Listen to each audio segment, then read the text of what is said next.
یہ ریاست میسور کیسے وجود میں آئی تھی؟ چلیں اس کی مختصر سی تاریخ جان لیتے ہیں۔ ناظرین، میسور کی مختصر تاریخ یہ ہے کہ 1392 میں وجیارا اور کرشناریا دو بھائی جنوب کی طرف سے آئے اور ہڈناڈ میں مقیم ہو گئے جو میسور کے قریب ہے۔ ہڈناڈ کے راجے کا انہی دنوں انتقال ہو جاتا ہے۔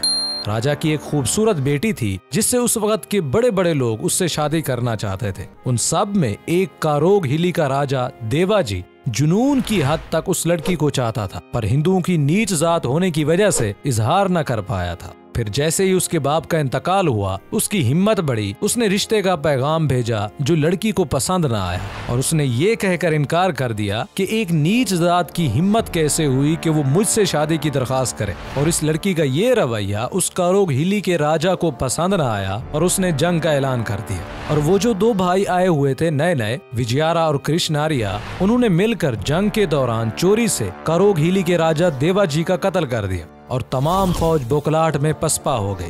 ناظرین، وجیارا نے اس لڑکی سے شادی کر لی اور ہڈناڈ کا راجا بن گیا اور ریاست کاروگ ہلی 2 سال تک خراج گزار رہی۔ پھر جیسے ہی ہڈناڈ کا زوال ہوا تو راجا اڈیر نے غلامی کا طوق اتار پھینکا اور 1566 میں سرنگا پٹم کو میسور کا دارالحکومت بنا دیا۔ جنوبی ہند کی اسلامی ریاستیں ہمیشہ ایک دوسرے سے برسر پیکار رہتی تھی اور مرہٹوں کے ساتھ مل کر مغلیہ سلطنت کے لیے خوفناک سیاسی مسائل پیدا کر رہی تھی۔ آخر اس مستقل عذاب سے نجات پانے کے لیے شہنشاہ اورنگزیب عالمگیر نے 1684 عیسوی میں جنوبی ہند پر حملہ کیا۔ 3 سال کی طویل خون ریزی کے بعد یہ سیاسی مہم اپنے انجام کو پہنچی اور 1687 عیسوی میں مغل فوجیں تمام جنوبی ہند پر قابض ہو گئیں۔ عالمگیر نے جنوب کے انتظام کے لیے 2 صوبے داریاں قائم کی، ایک ارکاٹ کی، دوسری سرا کی۔ سرا کا صوبہ بالا گھاٹ میں مقیم تھا جس میں میسور واقع ہے۔ سرا کا پہلا مغلیہ گورنر قاسم خان کو بنایا گیا جس نے میسور کو فتح کیا تھا۔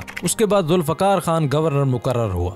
اسی کے عہد میں مسلمان میسور کے گرد و پیش میں آباد ہونے لگے، اس لیے میسور میں جس قدر بھی مسلمان آباد تھے ان میں تقریباً 90% کا تعلق ریاست بیچاپور سے تھا۔ اس میسور کے راجا چک ریوا اڈیر کی حیثیت ایک آسودہ حال جاگیردار سے زیادہ نہیں تھی۔ 1696 عیسوی میں مرہٹوں نے سر اٹھانا شروع کیا اور وہ توسیع سلطنت کا جنونی جذبہ لے کر سرنگا پٹم پر حملہ آور ہوئے، مگر اس وقت شہنشاہ اورنگزیب عالمگیر اپنے پورے جاہو جلال کے ساتھ جنوبی ہندوستان میں موجود تھا، اس لیے مرہٹے ناکام و نامراد لوٹ گئے۔ وقت کی رفتار کا صحیح اندازہ کرتے ہوئے میسور کے راجا چک دیوا نے اورنگزیب کے پیروں میں سر رکھ دیا۔ آج سے میں شہنشاہ کی مکمل غلامی کا اعلان کرتا ہوں۔ اس کے ساتھ ہی راجا چک دیوا نے بے شمار قیمتی تحائف عالمگیر کی خدمت میں ارسال کیے۔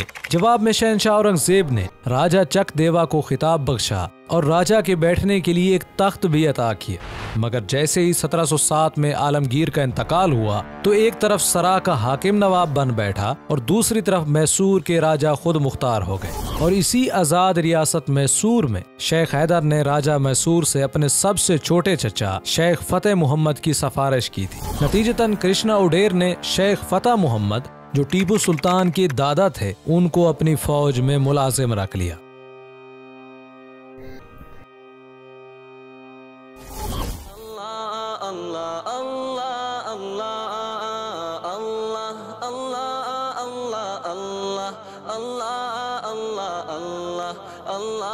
Allah